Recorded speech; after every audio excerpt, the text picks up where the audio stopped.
Hənçərin, Sovetin atın nalladanlar bugün İsrailin qırıcılarına yanacaq dolduranlara ehtiyacımız yoxdur.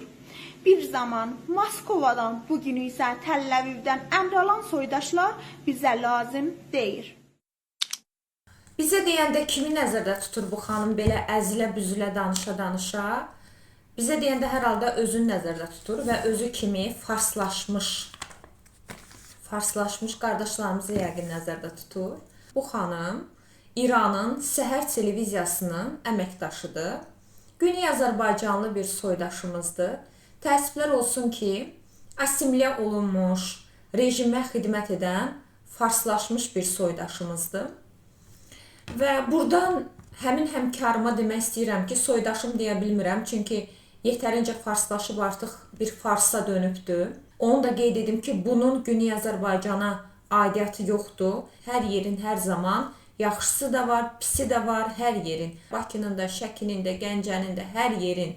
Yəni bu xanım bir istisnadır. Güney Azərbaycana bunu aid etmirik. Hər yerin istisnaları var. Meşə çaqqalsız olmaz deyiblər. Bu başqa bir məsələdir.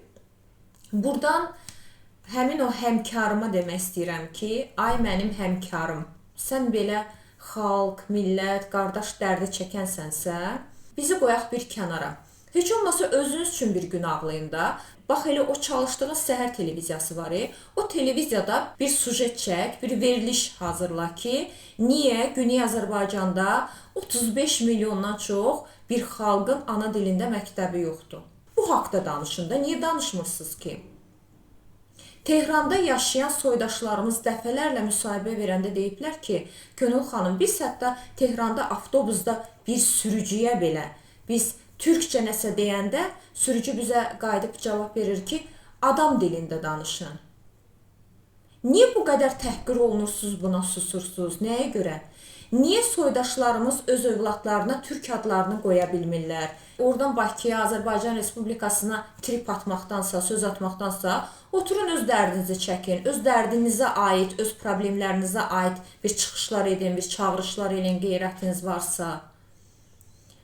Nəyə görə Təbrizdə bir sahibkar mağazasına türk adı qoyur, deyir bir neçə saat keçəndən sonra gəlib sökürlər. Bu haqda danışın. Bağlanan Azərbaycan dilində türkcə olan qəzetlər, jurnallar haqqında danışın. Danışın da, niyə lal olursunuz ki? Niyə danışmırsınız ki, İranda çəkilən teleseriallarda, filmlərdə ən axırıncı, ən pis, ən axmaq obraz mütləq Azərbaycan türkləri olur? Senarini elə yazırlar ki, həmin senaridə ən pis, yalançı, axmaq, dələduz, ən pis obraz mütləq Azərbaycan türkü olur. Bu haqda danışında. Niyə danışmırsınız ki, İranda istehsal olunan cizgi filmlərində də ən axmaq, ən pis obrazda yenə Azərbaycan türkləri olur? Baxın, illərdir millətimiz bu cür aşağılanır rejim tərəfindən. Niyə susursuz? Oradan Azərbaycana, Azərbaycan Respublikasına söz atmaqdansa, elə baxın öz problemləriniz haqqında bir sujet çəkin, bir veriliş hazırlayın da, olmaz? Ey Bakı, hardasınız deyirsiniz. Bakı hardadır? Bakı öz bayrağının altındadır. Siz kimin bayrağının altındasınız? Qeyrətiniz çatırsa, niyə bir dəfə sujet hazırlamırsınız ki, nəyə görə Güney Azərbaycanda Xocalı soyqırımına aid bir abidə yoxdur? Nəyə görə Təbriz Universitetində tələbələr Xocalı soyqırımının il dönümünü qeyd edəndə həbs olunurlar? Niyə bu haqda danışmırsınız? Niyə quruyan Urmiya gölü haqqında danışmırsınız? Urmiya gölü quruyub, yerində duz kütlələri yaranıb, duz təpələri yaranıbdır və külək həmin duzu yaxın ətraf kəndlərə daşıyır. Ətraf kəndlərin, onlarla kəndlərin torpağı o qədər duzlaşıbdır ki, əkinçiliklə məşğul ola bilmirlər. Kəndlər bir-bir boşalır.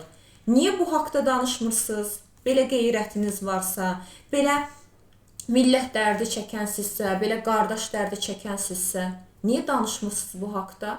30 il bizim torpaqlarımız erməni işğal altında qaldı. 30 il bizim Qarabağdakı məscidlərimiz təhqir olundu ermənilər tərəfindən. Donuz saxlanıldı ermənilər tərəfindən.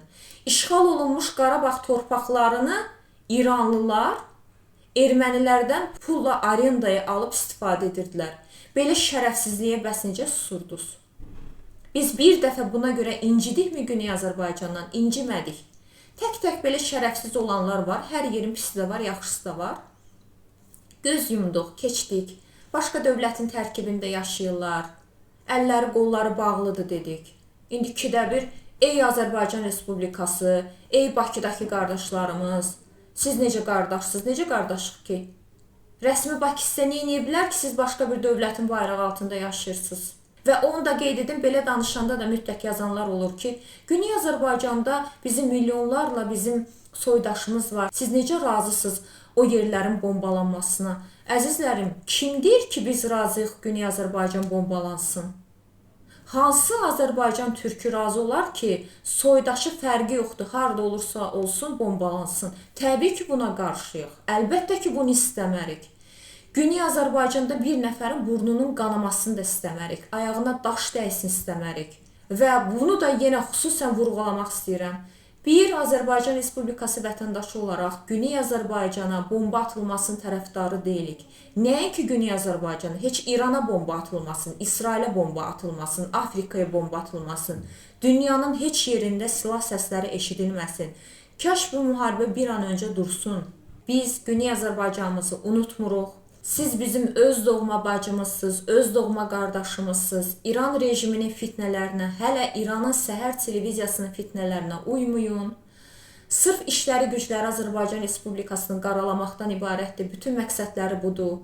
Başlarına bomba yaxsa belə bu çirkin əməllərindən, bu zəhərlərini axıtmaqdan əl çəkmirlər, çəkinmirlər. Güney Azərbaycana və bütün dünyaya sülh arzu edirik. Arzu edirik ki, ən qısa müddətdə bu müharibə dayansın, dünyanın heç bir yerində müharibə olmasın, hər yerdə sülh olsun.